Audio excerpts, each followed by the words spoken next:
This is going to be a video tutorial on how to compose an email in a new tab. I will be using the Chrome web browser on a desktop PC for this. Let me jump over to my browser here.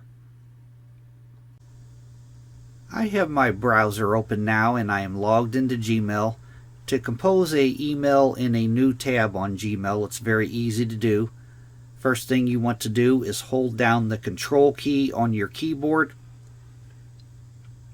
Go over to the Compose button and left click on the Compose button while holding down the Control key.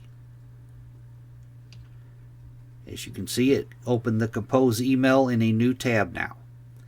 Another thing you can do is hold down, if you want to hold down the Shift key on your keyboard while left clicking on the Compose button, it opens the Compose email in a new window. So holding down the Control key while left clicking on the Compose button opens the Compose email in a new tab, and holding down the Shift key opens the email in a new window. Thanks for watching.